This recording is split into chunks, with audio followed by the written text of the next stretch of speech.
بسم اللہ الرحمن الرحیم وبہ نستعین اما بعد۔ حضرات محترم معزز سامعین، اس روئے زمین کے اوپر بہت سارے لوگ پریشان ہیں۔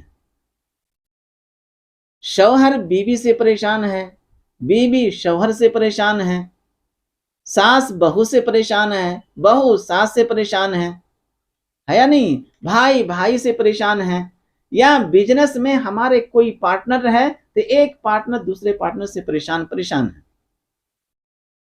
اور فون آتا ہے میرے پاس، یا بعض عاشق اور معشوق ہوتے ہیں وہ ایک دوسرے سے پریشان ہیں اور فون کرتے ہیں، یہاں پہ حضرت ایسا وظیفہ بتائیے کہ ہمارا جو پتی ہے، ہمارا جو شوہر ہے، ہاں وہ میرے قبضے میں رہے۔ یا شوہر فون کرتے ہیں کہ حضرت ہماری بیوی ایسی ہو گئی ہے، پریشان کر کے رکھ دی ہے، اس کے لیے کوئی ایسا وظیفہ بتائیے۔ بھائی میرے پاس اتنے کال آتے ہیں کہ میں خود پریشان ہو جاتا ہوں، کہ دنیا کے اندر ہر انسان پریشان ہے۔ میرے دوستو، اس کا سب سے بڑا وظیفہ یہ ہے کہ آپ پہلے اچھی طرح سے وضو کریں اور 2 رکعت نماز نفل کی نیت سے صلاۃ الحاجت کی پڑھیں، اور پھر اللہ کے دربار میں ہاتھ اٹھا دیں۔ دیکھیے اللہ تبارک و تعالی آپ کے جتنی بھی ضروریات ہیں وہ ضرور پورا کریں گے انشاءاللہ۔ کیا اس طرح پریشان ہو کر کے یہ وظیفہ وہ وظیفہ، اور ان کا شکایت یہ ہے کہ اتنے بڑے بڑے وظیفے دیتے ہیں تو پڑھنا ہوتا ہی نہیں ہے۔ اس وجہ سے میرے دوستو، آج میں آپ کو ایک وظیفہ بتا رہا ہوں، اور اس وظیفے کو آپ پڑھیں۔ جس شخص کو بھی آپ اپنے قابو میں کرنا چاہتے ہیں، پتی چاہتے ہیں کہ ہماری باتوں کو سنیں، بیوی یہ چاہتی ہے کہ شوہر میری باتوں کو سنیں، یا بعض لوگ ہیں جس کے اولاد نافرمان ہیں، اس کے لیے بھی کر سکتے ہیں آپ، یا بزنس میں آپ کے کوئی پارٹنر ہے اس کے لیے بھی کر سکتے ہیں، یا کوئی اس طرح عاشق اور معشوق ہے جو دیوانے ہیں، وہ ایک دوسرے کے لیے بھی کر سکتے ہیں۔ اس کے لیے شرط یہ ہے کہ آپ کی زندگی میں نماز ہو۔ جب تک اللہ آپ سے خوش نہیں ہوں گے، اللہ راضی نہیں ہوں گے، اس وقت تک آپ کی دعا کہاں سے قبول ہوگی؟ اس وجہ سے میرے دوستو، میں جو یہ وظیفہ بتا رہا ہوں، آپ 7 دن کر لیں یا 11 دن کر لیں یا 21 دن تک لاسٹ، اور کوئی مشکل نہیں ہے، بالکل آسان وظیفہ ہے، اور آپ کو رہنا ہے بالکل پاک صاف۔ شرط یہ ہے گندے نہ رہیں۔ ویسے ہی مسلمانوں کو چاہیے الطہارۃ نصف الایمان، پاکی صفائی آدھا ایمان ہے۔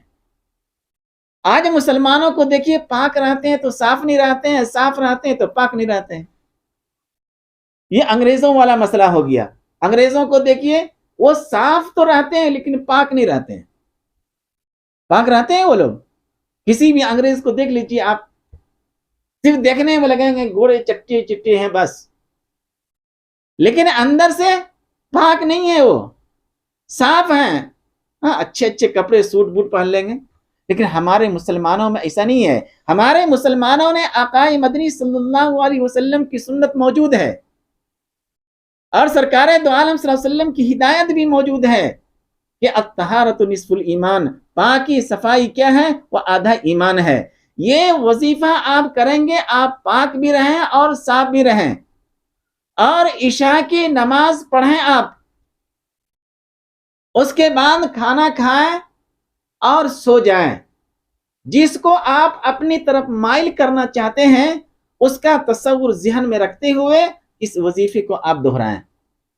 اس وظیفے کو پورا کرنے کے بعد اس شخص کا نام لے لیں آپ زبان سے، دیکھیے وہ چلتا ہوا آپ کے قابو میں آئے گا۔ وہ جیسے کہ کوئی بیل جو ہوتے ہیں نا، بعض دفعہ بہت پریشان کرتے ہیں، تو کسان لوگ کیا کرتے ہیں، اس کی ناک میں نتنی ڈال دیتے ہیں تاکہ بالکل ٹس سے مس نہ کرے۔ ویسے ہی یہ وظیفہ ہے، تقریباً میرا 22 سالہ تجربہ ہے اس کے اوپر، اور آزمودہ ہے، یہ میرا آزمایا ہوا ہے۔ اس وجہ سے میرے دوستو اس سے ہر ایک فائدہ اٹھائیں، لیکن فائدہ اٹھانے سے پہلے آپ اجازت ضرور لے لیں۔ آپ کمنٹ کے اندر آ کر کے اجازت لیں آپ، کیونکہ بغیر استاد کے کوئی بھی وظیفہ کرنا اپنے آپ کو پاگل خانے کے اندر داخل کرنے کے مترادف ہے۔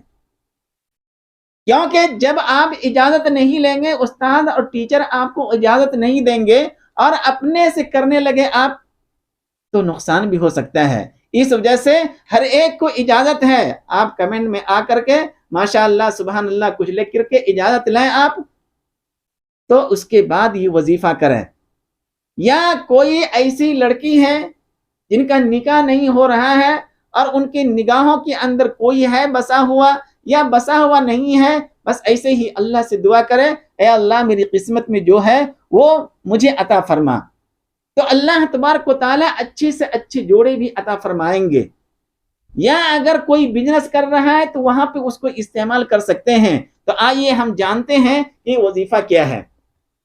میرے دوستو کھانا کھا لیجئے آپ عشاء کی نماز کے بعد، اور اس کے بعد بستر کو جھاڑ کر کے جس طرح سوتے ہیں آپ آرام سے سو جائیے، لیٹ جائیے۔ آپ لیٹنے کے بعد آپ 5 مرتبہ اعوذ باللہ من الشیطان الرجیم پڑھیے، اور پورے یقین کے ساتھ کہ اللہ کا کلام ہے، یہ کسی اور کا کلام نہیں ہے۔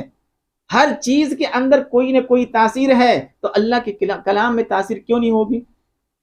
اتنا یقین ہو، کیونکہ قرآن جو ہدایت ہے کس کے لیے؟ متقین کے لیے۔ جس کو یقین ہی نہیں ہے وہ پورے قرآن بھی وہ پڑھ لے، فائدہ نہیں ہوگا اس کو، کیونکہ یقین ہی نہیں ہے۔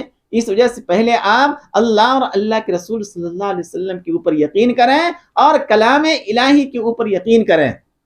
تو کیا کریں گے؟ پہلے نمبر پہ آپ اعوذ باللہ من الشیطان الرجیم، جسے تعوذ بولتے ہیں۔ کیا بولتے ہیں اس کو؟ تعوذ 5 مرتبہ پڑھیں گے آپ، اور اس کے بعد 3 مرتبہ درود ابراہیم پڑھیں گے۔ کوئی اور درود ہو تو چلے گا، لیکن درود ابراہیم سب سے بہتر ہے اس وظیفے کے لیے، کہ درود ابراہیم جو نماز میں پڑھتے ہیں اللہم صلی علی محمد، یہ پوری درود شریف کتنی مرتبہ پڑھیں گے؟ 3 مرتبہ۔ پہلے نمبر پہ تعوذ 3 مرتبہ، اس کے 5 مرتبہ، تعوذ کتنی مرتبہ؟ 5 مرتبہ، اور درود شریف 3 مرتبہ۔ اور اس کے بعد پڑھیں گے آپ، کیا پڑھیں گے؟ یا رحمانو یا ودودو۔ کیا پڑھیں گے آپ؟ یا رحمانو یا ودودو۔ کتنی مرتبہ؟ 7 مرتبہ، 11 مرتبہ یا 21 مرتبہ، پورے یقین کے ساتھ۔ یا رحمانو یا ودودو، یہ 2 اسماء حسنہ میں سے ہیں، اس کو آپ ورد کیجئے پورے یقین کے ساتھ۔ اور اس کے بعد جب 21 مرتبہ پڑھ لیں تو پھر 3 مرتبہ درود شریف پڑھیے آپ۔ پڑھنے کے بعد جس کو آپ اپنے پیچھے گھمانا چاہتے ہیں، اپنی طرف مائل کرنا چاہتے ہیں، تو میرے دوستو اس کا نام لیں آپ، تصور آپ کے ذہن و دماغ میں ہو، اور اس کے بعد آپ سو جائیے۔ آپ 7 دن تک مسلسل کریں آپ، یا نہیں تو 11 دن تک، لاسٹ 21 دن تک مسلسل رات میں کریں آپ، جب تک کہ وہ آپ کے پیچھے نہ آ جائے۔ یہ وظیفہ ہے، ہر ایک اس سے فائدہ اٹھا سکتے ہیں، یا رحمانو یا ودودو۔ ہاں لیکن ایسا ہوتا ہے کبھی کبھی کہ لوگ حسد کی وجہ سے کرتے ہیں ایسا۔ آئی بات سمجھ میں؟ ناجائز چیزوں میں آپ استعمال نہ کریں۔ حسد کسے کہتے ہیں؟ ایک ہوتا ہے حسد اور ایک ہوتا ہے غیبتہ۔ اس کو بھی سمجھانا پڑے گا۔ لوگ بولتے ہیں نا حسد نہیں کرنا جی، بولتے ہی نہیں بولتے ہیں؟ کیا مطلب حسد کا؟ کیا مطلب؟ میرے دوست حسد کہتے ہیں کہ فلاں آدمی کے پاس اللہ نے جو نعمت دی ہے وہ نعمت اللہ چھین لے، کسی اور کو دے دے یا مجھے دے دے، لیکن اس کے پاس نہیں رہنی چاہیے۔ آ رہی میری بات سمجھ میں؟ تو اس کو بولتے ہیں حسد، جو سب سے بڑا گناہ ہے۔ حسد کرنے والا، کینہ کرنے والا، جلنے والا، وہ جنت میں جائے گا ہی نہیں۔ اس وجہ سے آپ کے اندر حسد نہیں ہونی چاہیے۔ غیبتہ جائز ہے ہمارے اسلام کے اندر۔ غیبتہ کسے کہتے ہیں؟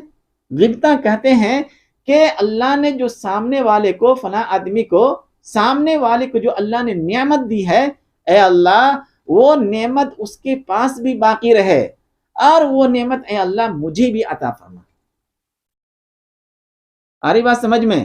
تو غیبتہ تو جائز ہے، لیکن حسد نہیں کرنا ہے۔ حسد جائز نہیں ہے، حرام ہے۔ یہ حسد کرنا حرام ہے۔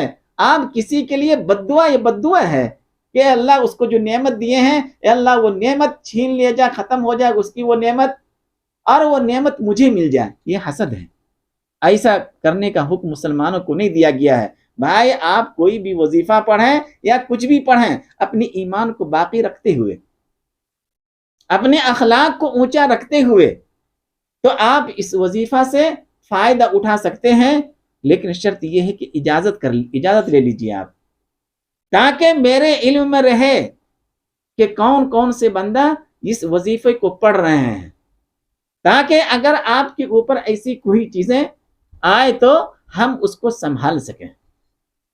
استاد سنبھال لیتے ہیں، یا میں پھر کوئی لطیفہ سناؤں استاد اور شاگرد کا، بہت لمبا ہو جائے گا، بس آپ اس وظیفے کو پڑھتے رہیے، پھر کبھی ہم سنائیں گے گرو اور چیلا کا، بہت لمبا واقعہ ہے وہ۔ تو میرے دوستو، آپ اس وظیفہ سے فائدہ اٹھائیں۔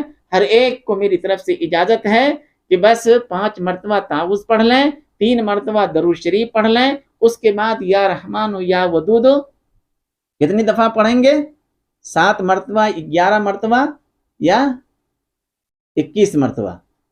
اور پڑھنا کتنا ہے؟ 7 دن یا 11 دن یا 21 دن تک، بس اس وظیفہ کے اہتمام کریں، لیکن نماز کی پابندی کے ساتھ، اور پاکی کو پاک اور صاف بھی رہیں۔ ایسا نہیں کہ کوئی آدمی ناپاک ہے اور وظیفہ کر رہا ہے، کہاں سے فائدہ کرے گا وہ؟ عشاء کی نماز ہی نہیں پڑھ رہا ہے اور وہ وظیفہ کر رہا ہے، کہاں سے فائدہ؟ دماغ خراب ہو جائے گا وہ۔ بعض وظیفے ایسے ہوتے ہیں جس سے دماغ خشک ہو جاتے ہیں اور پاگل کی طرح ہو جاتا ہے انسان، تو اس کا بھی اہتمام کریں آپ۔ مجھے امید ہے کہ اللہ تبارک و تعالی ہم لوگوں کو کہنے سننے سے زیادہ عمل کرنے کی توفیق عطا فرماوے، آمین۔